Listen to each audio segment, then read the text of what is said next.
Madame Smith, à l'instant, nous donnait quelques moyens pour les entreprises de tacler, c'est le verbe en anglais, les obstacles à l'inclusion et la diversité. Et nous allons rester dans le domaine du tacle. Nous allons même parler plaquage, mais aussi respect et engagement, puisque nous allons parler rugby. Alors, je vous vois douter de cette transition. Je ne peux pas vraiment vous en vouloir. Alors, pour faire diversion, je vous propose de regarder ensemble une vidéo qui expliquera mieux que moi notre prochaine séquence.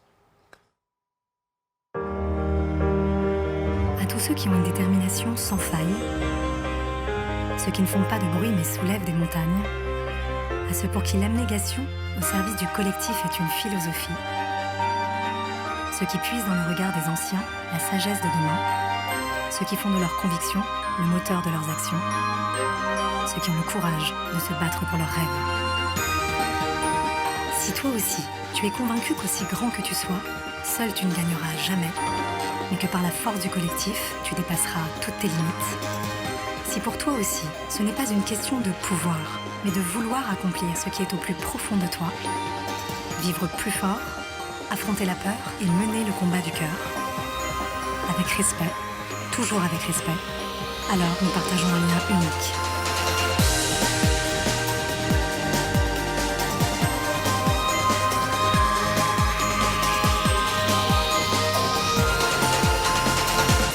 Soyons sport, et bien plus encore.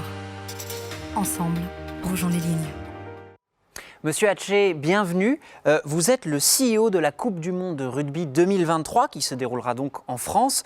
C'est un événement qui nous fera sûrement très plaisir, qui nous sortira un peu de cette séquence lourde que nous connaissons. C'est aussi un vrai enjeu pour les entreprises françaises. Alors, au-delà du seul sponsoring, allais-je dire, comment est-ce que vous comptez associer les marques à l'organisation de ce grand événement ? Alors, il y a plusieurs domaines, il y a plusieurs étapes. Le premier, c'est que nous avons voulu construire un programme de sponsoring de responsabilité, pas forcément que de notoriété. La notoriété, elle sera effective pour les marques au moment de la compétition, dans le cadre de l'affichage classique, la visibilité classique. Mais on a voulu avant, pendant les trois premières années, embarquer avec nous des entreprises sur une notion de responsabilité. Chacun de nos partenaires est associé à une de nos actions de notre programme RSE, avec des engagements forts en matière de responsabilité sociétale et de l'impact positif que cette Coupe du Monde doit avoir dans ce pays. Donc, la preuve que ça marche, c'est qu'on a bouclé notre programme sponsoring aujourd'hui. On a réuni l'ensemble de nos sponsors, les 8 entreprises françaises qui aujourd'hui sont partenaires de l'événement et sont toutes engagées dans des actions de responsabilité sociétale, plus que sociale, mais sociale également, pour démontrer qu'un événement sportif peut avoir une raison d'être. La question fondamentale quand on organise un événement sportif, c'est quelle est la raison d'être de l'événement. On a embarqué toute société avec nous. Ensuite, on travaille énormément sur les territoires. C'est une Coupe du Monde qui a lieu dans 9 villes en France, où on a aujourd'hui organisé l'irrigation de cet écosystème pour embarquer les entreprises, les artisans, les restaurateurs, les hôteliers, de façon à chacun se sente partie prenante, qu'on crée ce lien social et ce lien économique qui permettent aux entreprises françaises de profiter de l'impact économique de cette Coupe du Monde. Alors, vous nous parlez de lien social, de lien économique. Il y a un autre enjeu majeur de notre temps, c'est évidemment l'enjeu écologique. Dans ce contexte très particulier que nous vivons, celui de la transition, nécessaire transition écologique, comment est-ce que vous avez pensé un événement d'une telle ampleur pour, j'allais dire, limiter le plus possible son impact écologique ?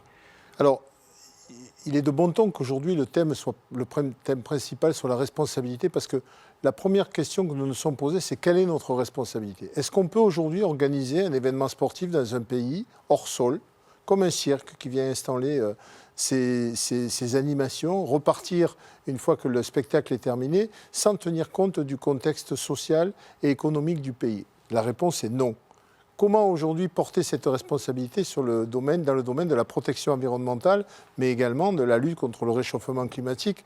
Vous savez, au rugby, on est assez sensibilisé puisque 3 grands pays de rugby, qui sont des petits pays en soi, mais qui sont des grands pays de rugby, les Tonga, les Fidji et les Samoa, auront disparu en 2050 si on n'est pas capable de lutter contre le réchauffement climatique.